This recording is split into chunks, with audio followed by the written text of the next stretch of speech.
Hello, everyone. Welcome to our webinar, Myth-Busting Personalization in the Candidate Experience. Thank you for joining us. My name is Ali Schaff, and I'll be your host for today. We'll get started in just a few minutes, but first I'd like to introduce our speakers. Shelby Burghardt is the Manager of Global Talent Brand and Recruitment Marketing at Thomson Reuters, where she develops external recruitment messaging and go-to-market strategies to attract the most capable workers to Thomson Reuters globally. She also provides the vision and leadership for recruitment marketing campaigns across all 4 business units with a heavy focus on digital and social media recruitment. We're very lucky to have Shelby with us today. Also joining us is Chris Brablc, our Director of Product Marketing here at SmashFly. Chris has a long history with the recruitment marketing space ever since he joined SmashFly as hire number 3 and founded the SmashFly blog, and he has written over 600 posts since, which just blows me away. So today he's responsible for everything from product messaging to thought leadership. Thank you for joining us today, Chris. We will be live tweeting throughout the webinar, so we would love for you to say hi, join the conversation. We'll be using #CandidateExperience, and you can find our speakers at C. Brablc and Shelby Burghardt on Twitter or tweet at SmashFly. Our agenda for today covers why personalize. We're going to cover 5 myths on personalization in the candidate experience. We'll go over a quick start guide on how you can get started personalizing today. And then finally we'll end with about 10 minutes of Q&A. So I just encourage you to use the chat window to submit your questions throughout the webinar. I'll be collecting those, and we'll get to as many as we can before our time runs out. So without further ado, Chris, I'm going to hand it over to you. Thanks so much, Ali. And it's really my pleasure today. I always love these conversations, and I know in talking to a number of practitioners and thought leaders in the talent acquisition space, personalization is always a topic that is top of mind and something that I know practitioners kind of across the world are kind of looking at. And so I'm really happy to be here today with Shelby and really kind of hear some of the things that they're doing at Thomson Reuters as well. So Shelby, how are you doing today? Hey Chris, thanks for having me. I'm well. How are you doing? Oh, I'm doing wonderful. It's nice and sunny in Boston. Where are you calling in from today? I am also in from Boston. Oh, nice. It's just absolutely beautiful just looking outdoors. So, I think, just in general, let's, talk around personalization and, some of the things that we should be learning about and thinking about when we think about how do we make a better personalized candidate experience. So when we think about personalization, I think one of the big things is, why are we personalizing? Why do we care about personalization? Why should we care about the candidate experiences we're providing to candidates that might work for our organizations? And really, it comes down to a simple fact that this is what is expected by candidates today. Every candidate is a consumer, and the consumer experience that we ultimately undertake anytime we think about a product or service or potentially use a product or service, we expect it to be personalized. And think about kind of all the different purchase decisions you make today, and think about the things that you expect on a daily basis. And one of the things you can look at is, well, what does the candidate journey look like when they come to our career site, when they ultimately interact with us? And that's what we'll be talking about today. And you see it all over. When we think about that consumer experience, we see personalization take a number of effects. In Netflix, it's about the content and being able to deliver content that might be relevant to what you've done in the past and what you've watched in the past, and what others have watched or are really interested in. It can also be around your shopping experience and thinking about Amazon. And it's not just the personalization of, here are other items that somebody has bought, that ultimately people have bought while looking for an item, in this case a Blue Yeti, which I was looking for recently over the past week. But it's also about aggregating all this information in one place. It's about being able to provide them recommendations, but also be able to provide them reviews and people that they can interact with and build community with. And I think the other aspect is also understanding that it's omni-channel. That from an Amazon perspective, it's also being very SEO optimized. If somebody's looking on Google for a specific product or service, Amazon wants to be at the top of that list. They also are building one of the biggest databases in the world in terms of being able to interact and send targeted deals to their shoppers and to their customers. Last but not least, we're also looking at cross-channel and cross-device with our personalization. I know for me, I use Google all the time. I use Google for my email. I use Google for search, but I also have an Android phone that is tied to my Google account. And with that, based on all the different inputs and amount of information that I give Google, they're able to deliver me very interesting personalization and recommendations across every one of those different channels. Being able to give me better search results, being able to remind me on events that I have on my calendar within my email to my phone. They can do so much more with all the information they're getting, and we're gathering information in a lot of different places, and that's what we expect as consumers. And so the big question is, how can we take that consumer experience and that personalization that we do there and move it over to talent acquisition? Move it and try to get candidates that go from not really knowing about us at all to ultimately deciding once and for all, I want to apply for this organization. I believe in this organization. I believe in their purpose, and I want to become an employee there. And what I can tell you, just as we kind of get started here, is right now it's an evergreen opportunity for most talent acquisition organizations. We don't do personalization very well.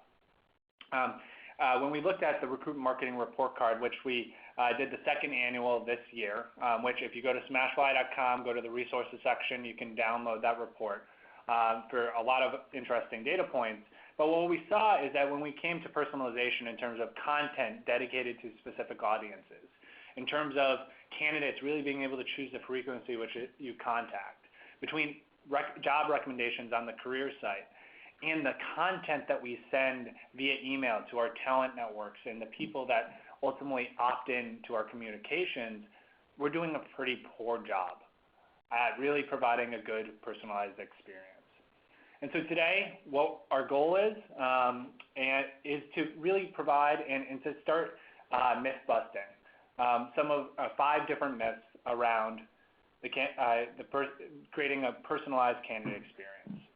And what I'm really excited about is we're also going to get some real life looks into Thomson Reuters and how they're doing that today. So let's get started. When we think about personalization, the first myth that I think you really need to think about with the candidate experience is that personalization is just about jobs. Now, jobs are, an essential part of recruiting. A job requisition is ultimately what we need to fill in order to prove that we're doing a good job and that we're also being able to provide to the business. But when we think about personalization for candidates, do candidates really just want to see the job opportunities that are available, or do they really want to first buy into the brand, buy into the culture, buy into the value of you as an employer? And what we've seen is that we've seen a number of different stats. Here's one from Glassdoor, but that candidates really are much more likely to apply when they're researching and they're finding an employer brand that they really resonate with. Because that's the first thing that they think about, they go through their mind. If you ultimately opted into an employer brand, what's the next thing you're going to do? Well, hey, then I'm going to find a job opportunity that potentially meets my skills, meets my interests. It's not the other way around. And so Shelby, when you think about personalization at Thomson Reuters and how you guys are really starting to lead with your brand and get that brand message out there, what are the things that you've done that have been really successful? Yeah, thanks, Chris. So Personalization is all about delivering valuable content that your candidates truly care about when making the decision to apply at your organization. They're spending time reviewing your employee stories and reading your newsletters. They're following you on social media and seeing what career development opportunities you have for them. And then they're taking a look at your open jobs. So if you're only focusing on the job, candidates will feel like you're just looking for a body to fill a rec. No one wants to be proposed to on the first date, right? So you need to court the candidate with other content, make them feel special, and let them know why this relationship is going to be a good fit for them before getting down on one knee. One of the most important elements for us here at Thomson Reuters is that we try to provide an authentic look into our workplace and really show candidates what it's like to work here. We understand that not everyone is going to be a good cultural fit for our organization, and that's okay. It'll be a better experience for everyone if candidates are aware of our culture prior to joining our organization. And there are many ways to personalize aside from just job descriptions. So some examples include your career site and social media channels, as well as, again, your talent network newsletters, or even a company profile on the Muse. One of the main ways that we personalize is through our unique company hashtag, #WorkingAtTR. And so employees all over the world post on a daily basis using this hashtag. So they capture their special moments in the office or at their offsite events and even on their days off. And we believe that this is a great way to help provide candidates with insight into the type of culture that we have here and help them make better decisions regarding joining our organization. One of the other things that I encourage you to do is take the time to review and respond to candidate and employee reviews on Glassdoor. There's not a single organization out there that's the perfect employer, so don't be afraid to showcase the real you. You need to be able to embrace the good and acknowledge the not so good. We take time to reply to both positive and negative comments on Glassdoor. And for example, if someone complains that they've had a horrible interview experience, don't just ignore the comment and hope no one sees it, because people will definitely see it. So respond to them by asking them to follow up via email and learn more about their experience to ensure that it doesn't happen to other candidates. And when you're doing that and acknowledging that candidate's negative comment, you've just provided them with an opportunity to rethink the way that they feel about you as an employer. And potentially and hopefully you're turning their negative experience into at least a neutral experience, if not a positive one. Chris, when we typically do this, we receive a follow-up email from a candidate. The very first thing they say to us is, "Thank you so much for responding. I actually didn't think people read these." So, they really do appreciate it. And so when you take that extra time to review and respond and take their feedback into consideration, you not only help improve the process, but you improve their experience as well. So I have some examples of personalization. Here are just a few, but a company profile on the Muse, we're actually in the process of creating one for ourselves. It provides authentic office photos and employee videos, also adding, employee stories and quotes on your career site, sharing monthly or quarterly newsletters with your talent network, and encouraging engagement on social media. These are just a few of the examples of ways that you can personalize aside from jobs.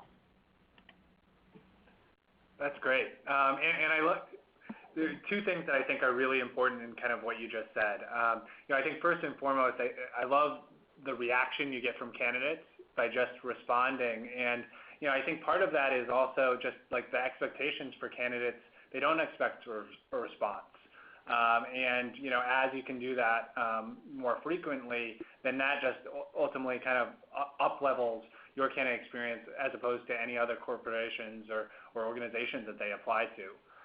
The other thing that I think is really interesting and kind of goes into our second myth here is that you really talked around a real omni-channel strategy. You talked around a number of different places where you're looking to personalize and be able to bring your brand message, including some of the things you own, but some other third-party sites as well. And so our second myth is really around that personalization only happens on the career site. And so when we think about this, there's two really important stats that I think are really eye-opening when we think about this. Is, first, that the average candidate touches about 12 to 18 sources of information before they ultimately apply for a job. And so this is what we call the research phase of the candidate journey. And they're using all this different information, and like you mentioned, like the Muse, Glassdoor, your career site, other communications that they're receiving from you, and probably doing some networking as well, just to make a decision, hey, should I apply for a job at this organization or should I not? What we've also see is at SmashFly, we're able to measure how many people start an application process but don't finish it, and that's actually 74%, which is a huge number of drop-off. And one of the reasons why we encourage all of our customers to have some way to capture candidates and let candidates opt in prior to the application process, so that they can communicate to them afterwards and start to personalize communications not only before somebody gets to your career site, but also after.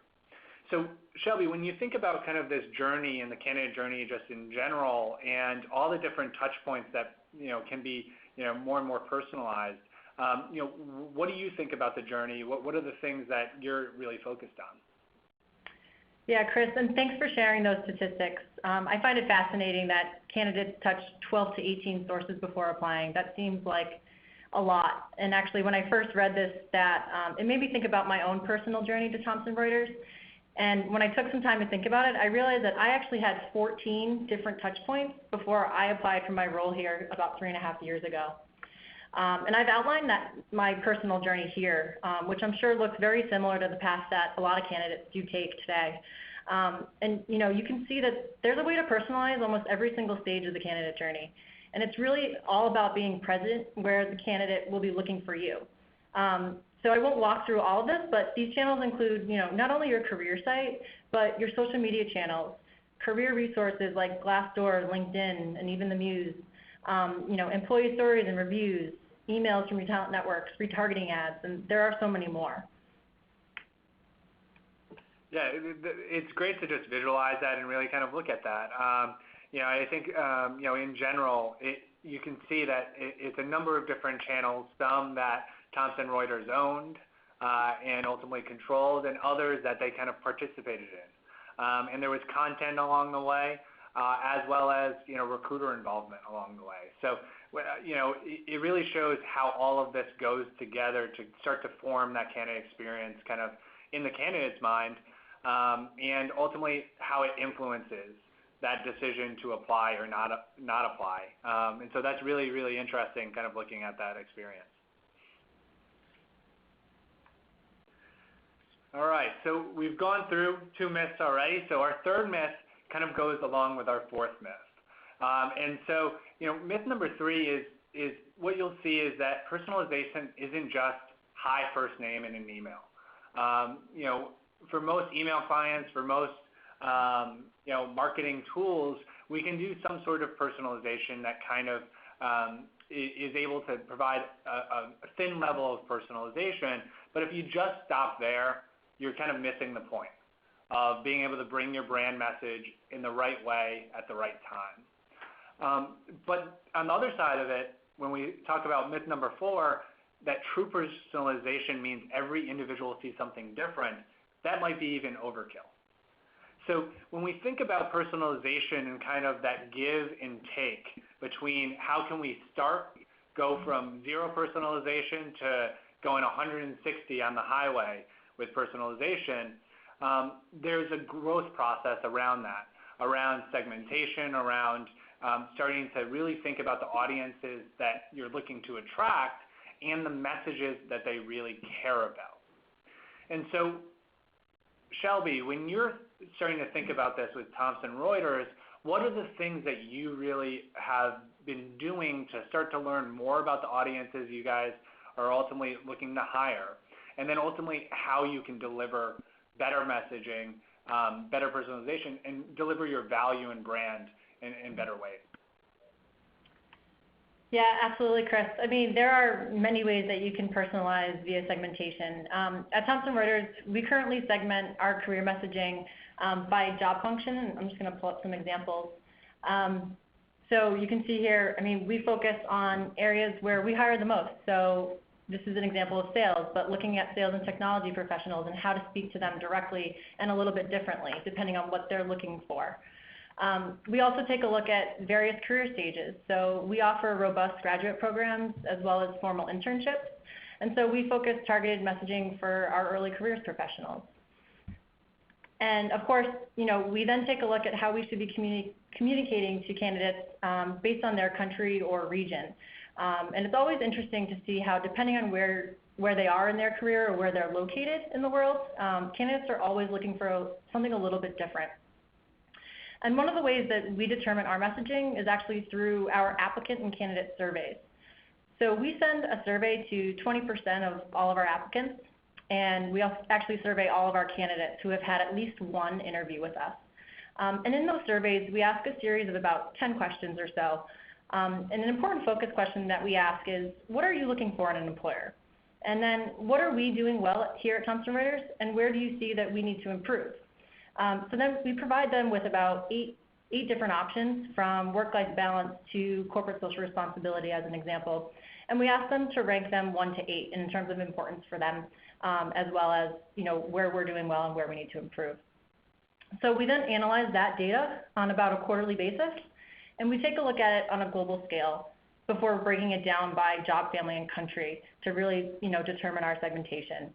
And just as an example, it does vary. So we can see that work-life balance tends to be a high priority for sales professionals, where having the opportunity to be innovative is more important to technologists. And you can see that in the US, they really value compensation, whereas in India, there's a more emphasis on the importance of culture and diversity. And so once you see that information, you can then really start to change your messaging based on each of the various segments, and really target each candidate. We actually recently started campaigning to our various segments using the SmashFly CRM. And we're really looking forward to seeing the results of our campaigns. So Chris, my question to you would be, as a marketer, how do you see segmentation improving results when sending out email campaigns? Yeah, thanks, Shelby. Just in general, we segment everything. We'll segment by a number of different things, whether that's by title, by region, by company type, company size. We do a number of different segmentation so that we can really start to deliver messaging, deliver content that is relevant to those audiences. And we see that across the board from a marketing standpoint. MailChimp has done a number of different studies here, and just simple segmentation results in a lot more opens and just a tremendous amount of more clicks. I mean, 94% more clicks. That is just a ridiculous return in ROI of an email that you can ultimately see. So, I think what that tells you there is that, some of those email titles that you can provide in terms of segmentation, they yield more people to open it, but that content that you provide, if we can really personalize that in a way that is really relevant to those audiences, then we're going to get so many more conversions to whatever that content is. And that's really kind of the name of the game when we talk about marketing, but it's also really important when we talk about recruitment marketing and nurturing and ultimately converting high potential talent prospects. And what we're seeing is also that I think there's a lot of personalization that's getting brought into talent acquisition. And so when we talked around kind of personalization before, one of the things that we actually do pretty well with talent acquisition is we start to build those landing pages that Shelby mentioned towards specific audiences pretty well. Whether it's diversity content, whether it's initiative-based hiring around campus or military veterans, we're doing and creating messaging that is focused on them as candidates. Versus being generic about the company. It's about how is it to be a diverse candidate, and how do we support diversity initiatives at our organization. And what I think is the next step is then figuring out what are those skills, what are those occupations, what are those types of candidates that ultimately you need to hire to be successful, and what do they really care about? And so I think all those examples that you provided, Shelby, in terms of all the information you learned from the surveys, and then how you were able to take that information and then ultimately provide it in a way that is meaningful to those candidates is really, really interesting. And so I actually have a question for you on that. As you're thinking about and using that survey data, does it, I know it transfers to your career site and other places. Where else do you, use that information to be able to provide personalization? Yeah, absolutely. So, we try to share that information back with our recruiters. So for recruiters who are searching for particular talent segments or in specific countries, to really focus in on those key areas that interest them. And on top of that, when we send out emails to our talent networks, really driving home the key points and things that they're looking for. So those are two other places aside from, our day-to-day social media content that we share. That's awesome. And I think that's a good point for anybody that's on the call as well, is when you create something really good for a specific audience, the question doesn't become, it's not about patting yourself on the back and going, oh, wow, isn't this great? But the question should be, all right, where else can we use this? Where else can we get this in front of the candidates that would really enjoy this content and ultimately be influenced by this content to want to work for us? Whether that might be sending an email campaign to a segmented database, putting it on a landing page that is really targeted with messaging towards that candidate audience. It might be including it in your job description for those specific candidates, but or use on that social media campaigns. So I really like that you think about repurposing that content and that knowledge in a number of different places. All right, and so we've gone through 4 myths. First, that it's not just about jobs, it's about brands. Second, it's not just about your career site, it's about personalization across that candidate journey. And then also thinking about, hey, we need to grow our strategy, 3 and 4. It's not just doing, very small things, and it's not about, having to overhaul your talent acquisition process in general. It's about growing personalization as you learn more and more about candidates. And so last is now personalization is difficult, it's expensive, and requires a complete overhaul. That's just not the case. When we think about personalization in the candidate experience, what I will tell you is most good recruiters do this already today. They personalize their messages to candidates that they might reach out to. They have, good communications with any candidates that are in the process. We do a pretty decent job on our career sites in terms of, identifying some candidates and identifying our brand message to candidates. The big thing now is can we take a lot of those things that we're doing on an individual basis with candidates, and can we broaden that out? And broaden that out to thousands of candidates that are coming through all these different journeys that are happening out there, coming to our career sites, coming through our job marketing channels, reading our job descriptions, receiving our talent network campaigns.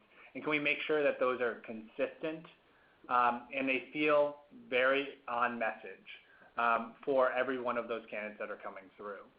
And so when you kind of were taking on, the strategy of recruitment marketing for Thomson Reuters, Shelby, how do you feel around personalization? What are the tools that you use to start to build up that strategy? And I know, when you started, you didn't have a ton of budget to kind of really put towards this. So can you tell me through the progression and the journey that you've kind of taken through as you're building out that personalized candidate experience? Yeah, this is a great question, Chris. So you absolutely don't need $1 million budget and a complete redesign of your career site, to personalize the candidate experience. We certainly didn't have $1 million budget, and our career site is always a work in progress. And And so there are many ways to showcase your culture and personalize on a small budget or even no budget at all. And so there are a lot of free tools out there or inexpensive tools to take advantage of. And so I have pulled together a couple examples, but we use tools like Canva to help build out social media images. There's also a tool called If This Then That, where we use our RSS feed of our jobs to automatically post out on Twitter. That tool actually can do a lot more than that. You can set up a lot of various automations through all different social media accounts, which is great. In terms of our survey, we use SurveyMonkey, and there's a great tool called Rival IQ, which we use to measure our social media effectiveness. We also use the LinkedIn Talent Brand Index, which I haven't listed here, but we use that a lot on a monthly basis to kind of measure our progress to see where we stand against our peers and how we're measuring month over month. And as I mentioned previously, we're obviously using SmashFly to send out our automated marketing email campaigns to our various segments, which we just started doing recently. So, definitely looking forward to seeing those results. And I know those are just a few of the many great tools that are out there, and I'm sure that even our listeners are using some pretty great tools as well.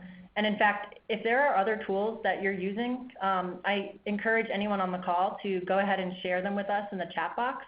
I'm always curious to see what's out there. And all these tools, I know we use them as a marketing team as well.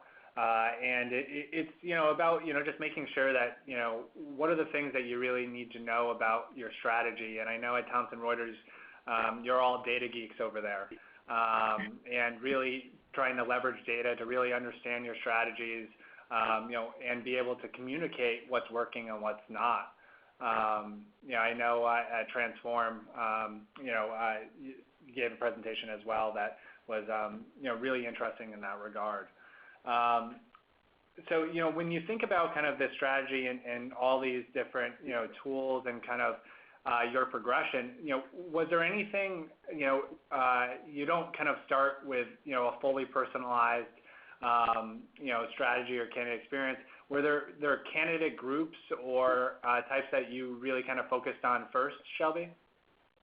Yeah, absolutely, Chris. So again, we typically hire the most for sales and technology professionals, and so we really hone in on what's important to them. And so as I mentioned a few minutes ago, we've noticed that work-life balance is extremely important for sales professionals. They're on the road, they want to be with their families, they work long hours, and they're looking for that balance. And so, as a company that, we're listed among Forbes as one of the best companies for work-life balance. And so we're using that, to our advantage to attract the top sales professionals.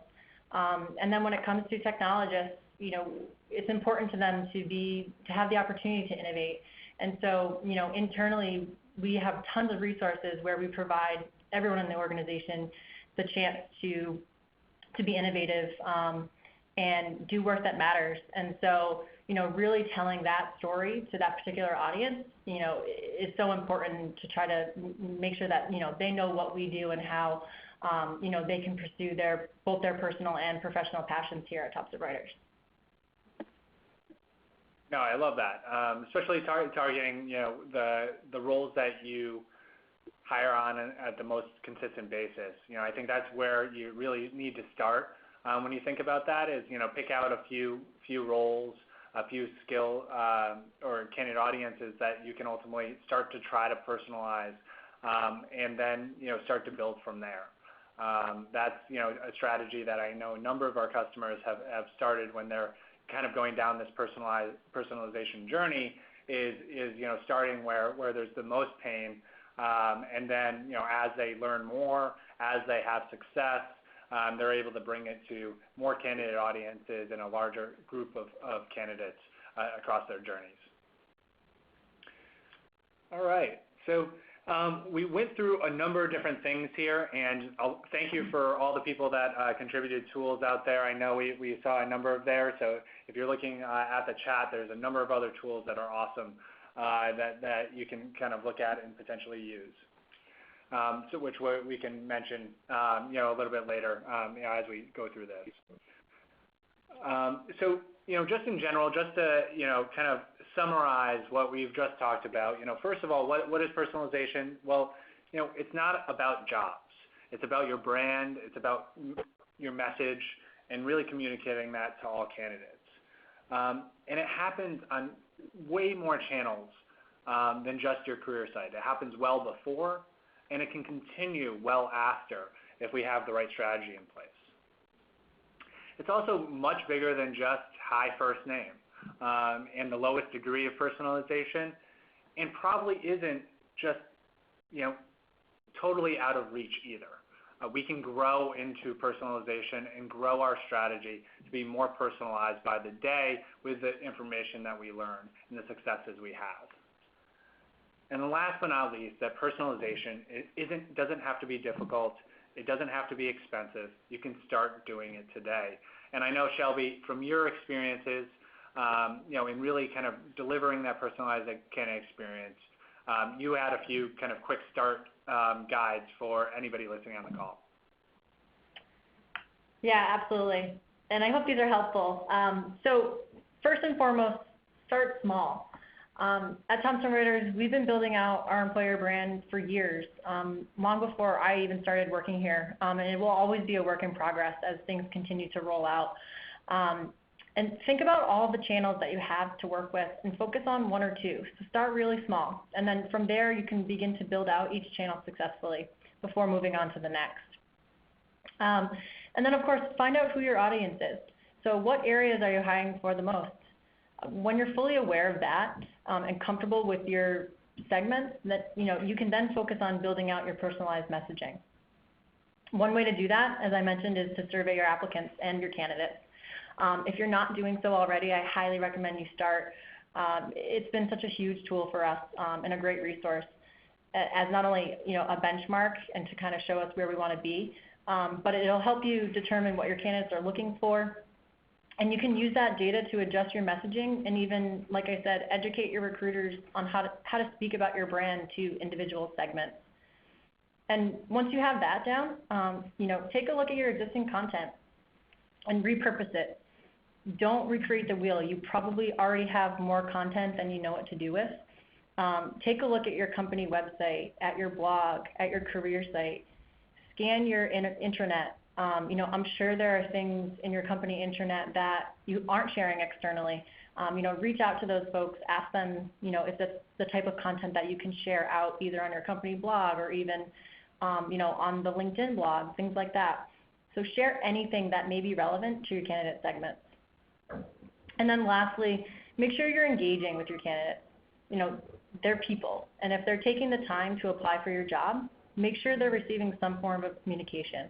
Ideally something more than an automated message, but respond to them on social media, encourage them to ask questions, read their reviews on Glassdoor, ask them for feedback, and follow up as necessary. Send your talent network monthly or quarterly emails.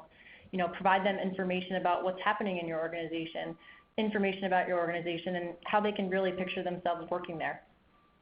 And if you take that extra step, candidates really will notice, and it will definitely go a long way.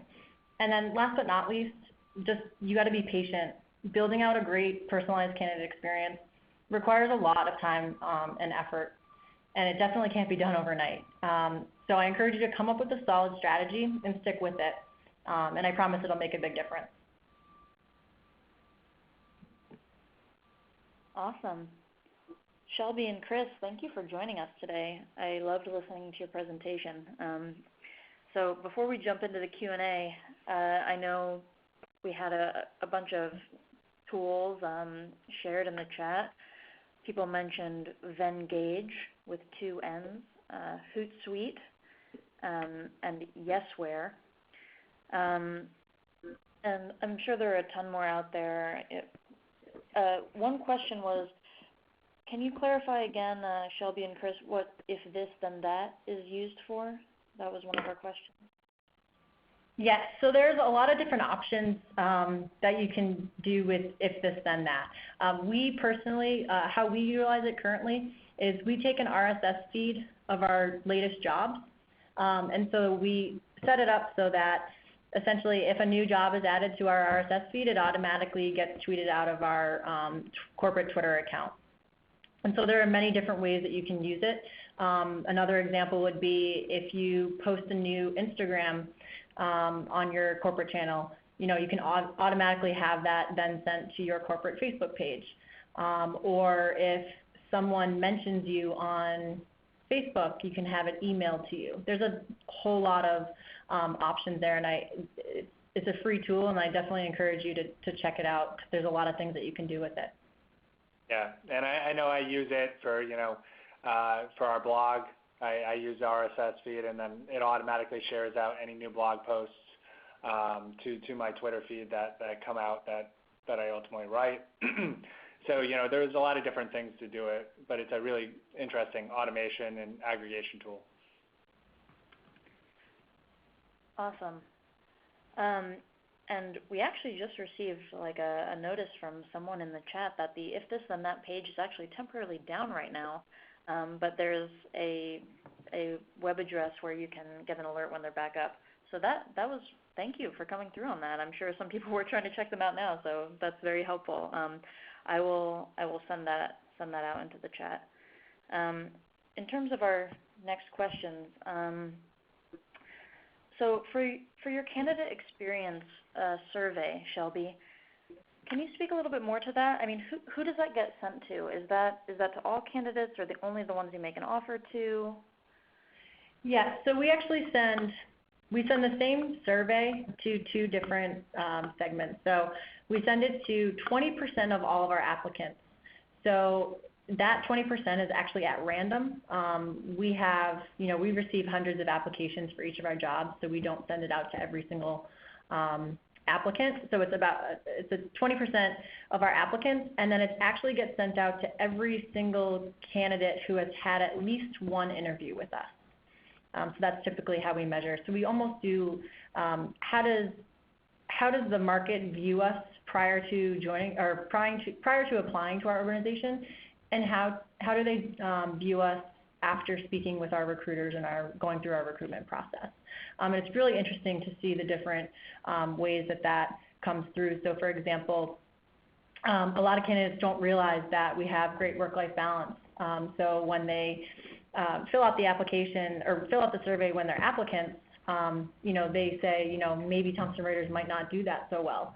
But then once they've had the first or second interview, they realize, I connected with 2 or 3 people at the organization. They all brought up how great work-life balance is. And so, it kind of changes their mindset. So when they receive the survey again as a candidate, they then say, okay, I thought they didn't do it so well, but now I found out that they do a really great job about it. So it's really interesting to see the data once it comes in. Yeah, and I'd also recommend, for anybody that's really interested in the candidate experience, especially from a benchmarking standpoint, check out the Candidate Experience Awards. I'm actually I'm partial because I'm also a council member, but it's a really good benchmarking program that's free, that you can provide to candidates. They give awards out to the best employers every year.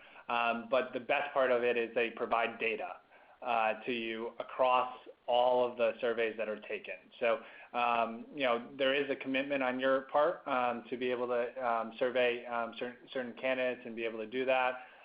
But there's a lot of valuable data that you can use to benchmark year to year. So if you go to the Candidate Experience Awards, I believe it's the candidateexperiencEawards.com, but if you just type into Google, you should be able to find that, and there's a lot of good information there. Yeah, that's awesome. While you guys were answering this, even more follow-up questions came in about it. So Shelby, you were using SurveyMonkey for the survey, is that correct? Yes, that's correct. Cool. And do you have like an average response rate there, or how many people generally respond? Yeah, so we see between an 18 and 30% response rate depending on the survey. So typically about 18% for the applicant survey and about 30% for the candidate survey. Okay. Yeah, I mean, that's great. And with the number of applicants that I'm sure Thomson Reuters is getting, that's still a ton of data for you to use for benchmarking and demonstrating your value too. Do you ever use that data to speak with execs or leadership team to kind of show them, hey, this is where we were, this is where we are, or to kind of demonstrate the strides you're making as a TA in recruitment marketing department? Yes, absolutely. So we take a look at that data on a quarterly basis, and we share that back with our global recruitment leadership team, who then shares it with their recruitment teams. And so typically at the end of every year, we take a look at how the surveys came in, the response of the surveys for the entire year, and we say, okay, what are the key areas of focus? So for example, do we need to start educating our recruiters on how to speak to our candidates about, the opportunities of innovation here? And so if that's something that our candidates are saying that we don't do so well, when internally we know we do it well, we just reach out to our teams and say, okay, this is the key areas that we want to focus on in 2017 or whatever year it may be. Yeah, sounds great. So we've got a bunch more questions here, and we have a couple minutes left, so I'll move on to the next. So one person said that, I noticed in Shelby's personal journey getting to Thomson Reuters that she didn't review the hiring manager on social media. Is that something you think candidates do, like in researching an employer? Is that a touch point that you guys think is common? So that is a good comment, and actually I probably did do that, and I didn't even write it down, but that is absolutely something that candidates do. And actually, while we're on that topic, I do want to say how important it is that if your teams, your hiring managers have LinkedIn profiles, to ensure that they're complete, because candidates are going in and they're looking at their experience and their awards and recognition and things that they're doing. And so I highly encourage you, if you work closely with hiring managers, encourage them to have complete profiles and share content. And we actually use a tool called Gagalamp, which actually encourages employees to be brand ambassadors. So it prompts them to share messages on social media. And so if you're encouraging your employees to share content and have complete profiles, again, that's just even a better experience for candidates when they are seeking out, a position at your organization. And I know too, we had the first recruitment marketing conference, Transform, in November, and to that point, I think with the employer brand ambassador program, I know, Shelby, you might know Shonda Zilich over at GE. She has a number of best practices in terms of being able to do that with LinkedIn profiles and give classes to people to enhance those profiles too, especially from a hiring standpoint, but also for the benefit of the employees as well in their brand standpoint, which I think is really interesting. Yeah, you both talked a lot about showcasing an authentic employer brand in the content that you're sharing with, your social networks and all these channels where candidates and potential employees might be looking for information about you. One question that we got that really intrigued me was, so I like the way you showcase your brand, this person said, but that being said, how do you know that showcasing you as an employer, delivering that personalized content, or how do you know that showcasing you as an employer is delivering that personalized content that a prospect would find relevant and valuable to them? And in thinking about this question, I thought about fit. Chris, what do you think about sharing authentic content versus like the science of fit? One of the things that I think you're trying to get at right from the start is that there's a bigger difference. One of the biggest changes that is happening with candidates in the way that we perceive and ultimately decide to build relationships with brands is that we're doing a lot of the research prior to ever reaching out to them. About 70% of that process of ultimately buying a product or service or going around that or getting hired for a job happens before they ever reach out to you. And so the question is, well, during that process, what are they doing? Well, first, I think they're self-selecting in. They say, hey, I want to work for this employer. This is some place that I believe in their culture. I believe in the people. I believe in their purpose. The other aspect of it is they're also probably self-selecting out, which, I think at times we think that's a bad thing, but depending on the organization and to Shelby's point, there is good and bad things for every employer about working there.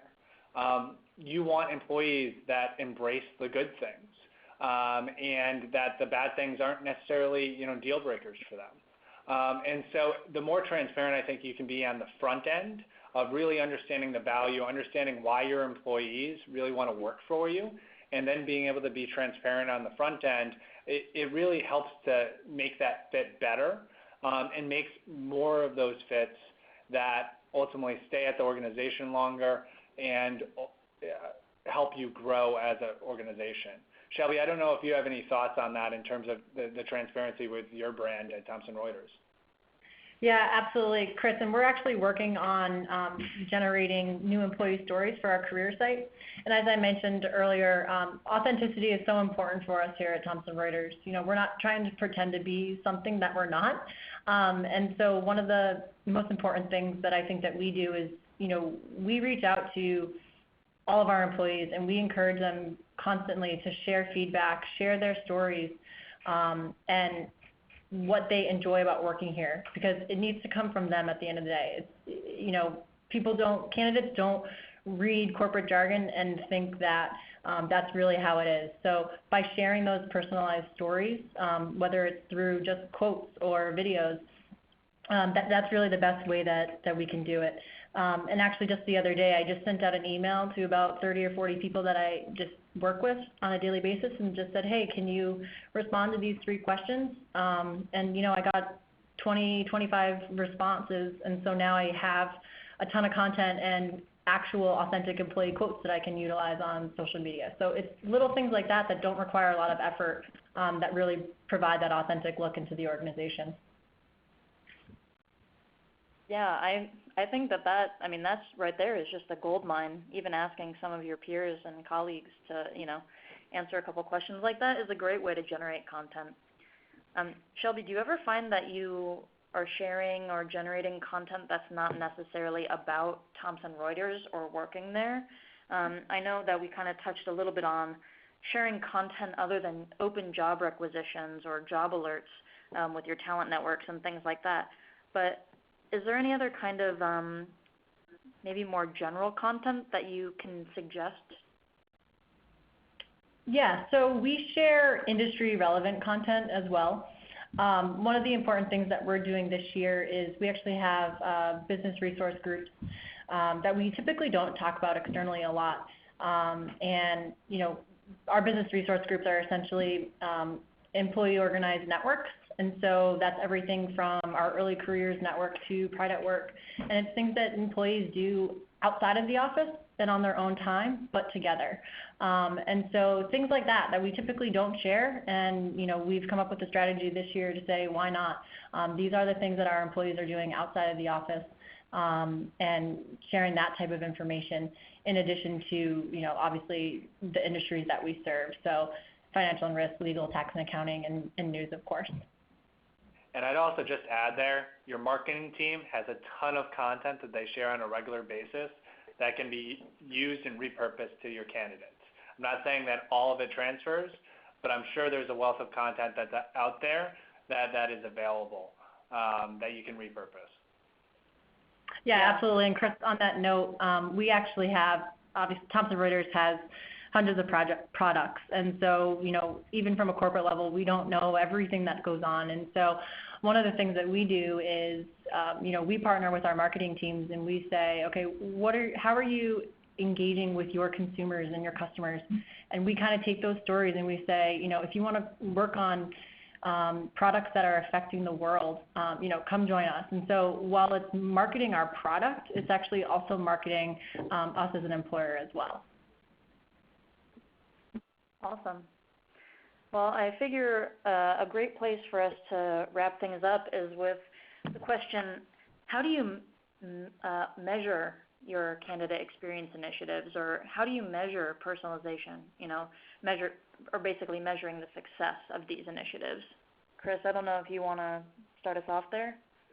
Yeah, I think just in general, the way I think about personalization and the way that we measure it is really first and foremost, it's just, if we have a campaign or we have something that we want to do that feels a little bit more personalized within that strategy, we have a goal in mind that we're tracking towards. So I think first and foremost, as you're starting to put this stuff into place, you need to measure it against something. You should have a baseline. You should have a hypothesis that you're measuring it against, and have a way that you're ultimately going to measure it.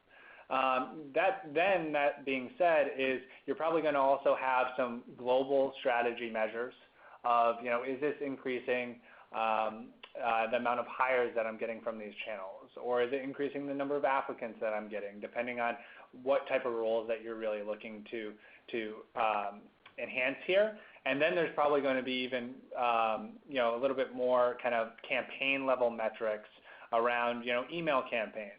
If I'm changing, trying to do some A/B testing on my campaigns, I might have the same title but might have different content, so I can track the number of conversions and click-throughs that I have. And so all of that would just be basis of just trying to learn more about those audiences and really kind of understand that. So, I think just in general, make sure that you're tracking and understanding when you're putting these personalization campaigns into place, where you're starting from and where you're ending across your global goals as a TA organization.